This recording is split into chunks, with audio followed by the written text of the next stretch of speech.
పోయినాడే నాకు బుక్కడు పువ్వ కరువైందా అని మగబాయి కాదు బిడ్డ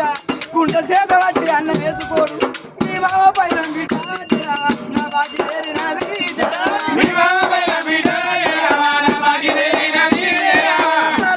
ప్రాణం పోవంగా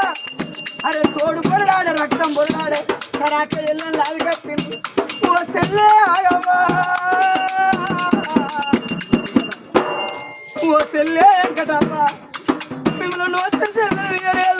రాంగ పోంగ ఓ చెల్లె